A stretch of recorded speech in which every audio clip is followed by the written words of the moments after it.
A Pike County man is indicted for child rape in Floyd County, and we'll learn about updates to the Brothers Wright Distillery. I'm Nick Collum, and this is the Mountaintop Daily.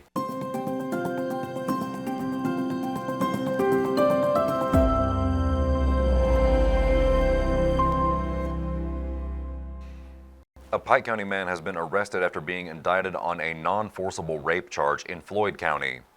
30-year-old Brian Cantrell of Steele was indicted back in August on account of second-degree rape. He was not arrested until Monday.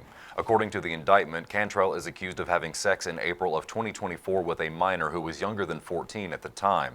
If convicted, he faces a potential sentence of 5 to 10 years in prison.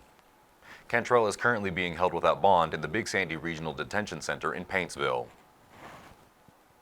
Since purchasing the former dueling barrels back in the summer, Brothers Wright Distilling has been working to make the space their own. This has meant changes to the distillery's restaurant and gift shop.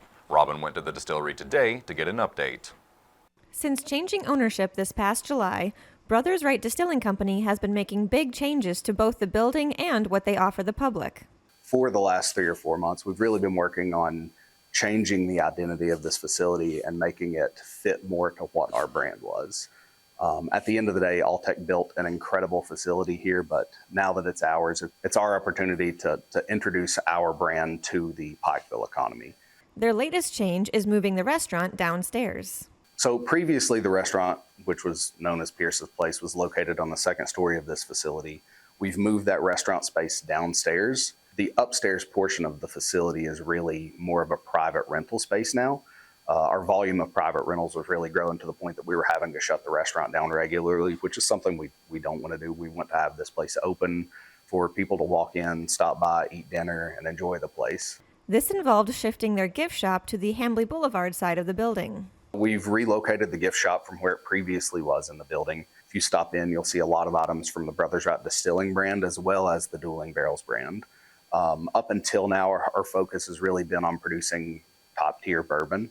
We're really proud of the bourbon that we produce, but with this facility also came the acquisition of that moonshine brand, and we're really excited for our opportunity to grow and build that brand along with ours. Brothers Wright is also now offering open mic nights, live music, and trivia. The facility here, we really are trying to do our best to focus on the incredible arts culture that exists here.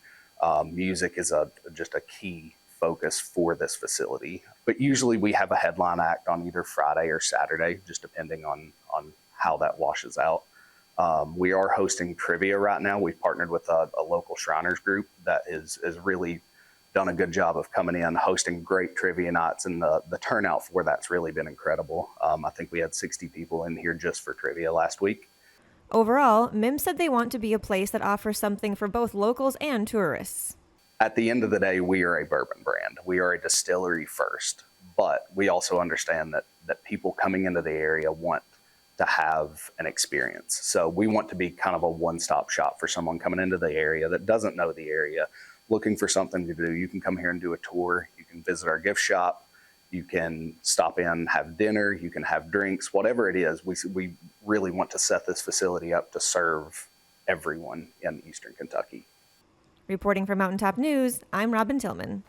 Coming up after the break, a Floyd County family has had to relocate to get medical treatment for their son. We'll have their story when the Mountaintop Daily continues, but first, sports and weather. With Mountaintop Sports, I'm Dave Stanford. In high school basketball action last night, in boys action, it was Cooper over Painesville, 60-57. Floyd Central over Lewis County, 65-62.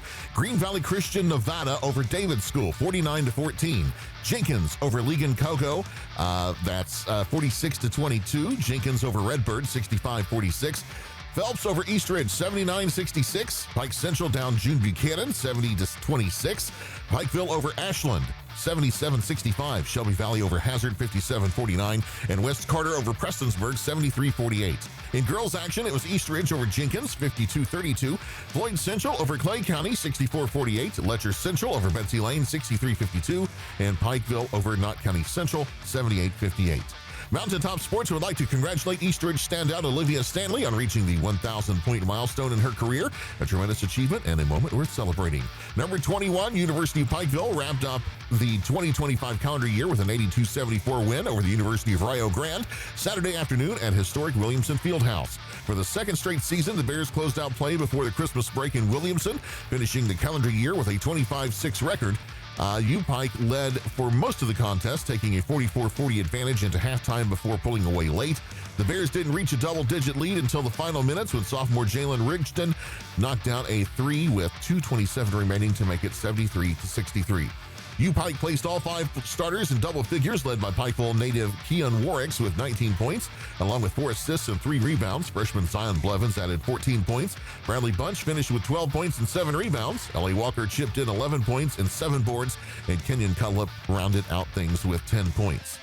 The Bears are now 13-2 on the season and will return to action January 3rd when they travel to Truett-McConnell University. Tip-off is set for 4 p.m. For more sports coverage, visit mountaintop.news and click on the Sports tab. With your Mountaintop Sports Update, I'm Dave Stanford.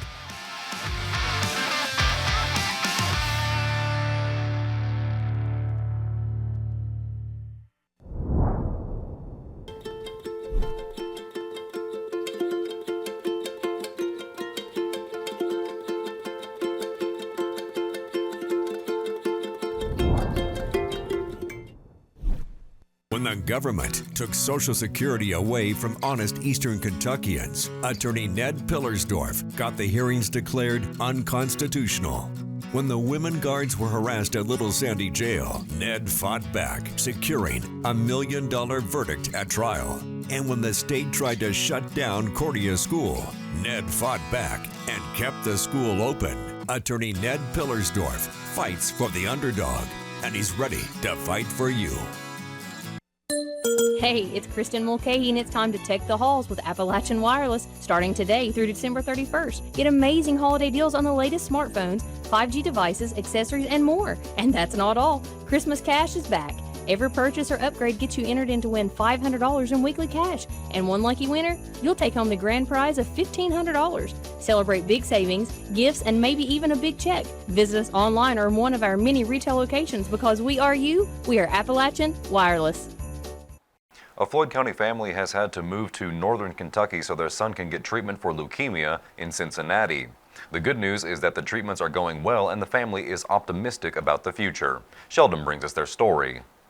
Sasha and Bailey Combs couldn't have imagined a family vacation would end with one of the hardest news to hear about the health of their son, Axel, who has been diagnosed with an aggressive form of leukemia. Back in April, we went on a family vacation to Florida. And while we were halfway through our vacation at St. Petersburg, Florida, Axel had woke up and he was really sick. So we had took him to the ER that was down there, the Johns Hopkins. And then that's how we figured out that he had leukemia.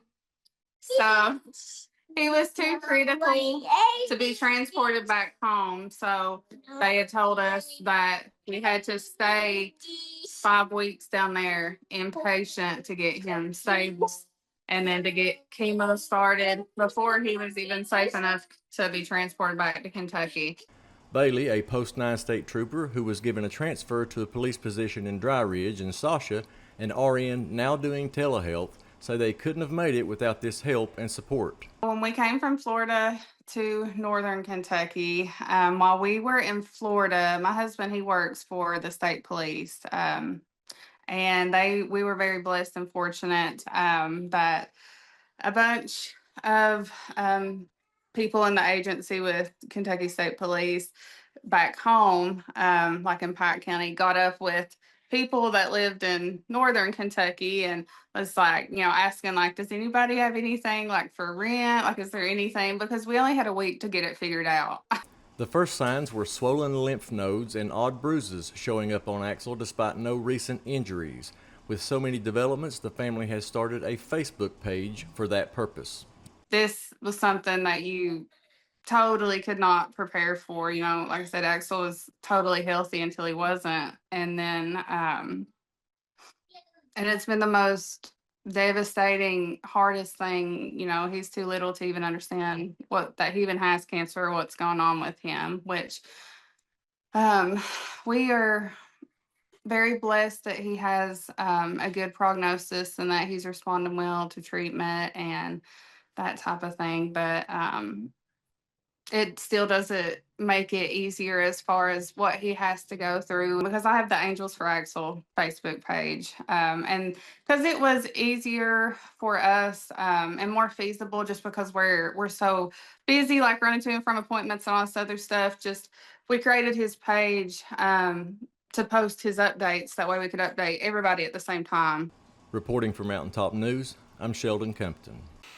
That will do it for this edition of the Mountaintop Daily. Be sure to check us out at 6 p.m. every weekday on Mountaintop TV, the Mountaintop TV app, and the Mountaintop News Facebook page. With your Mountaintop Daily, I'm Nick Collum for Mountaintop News.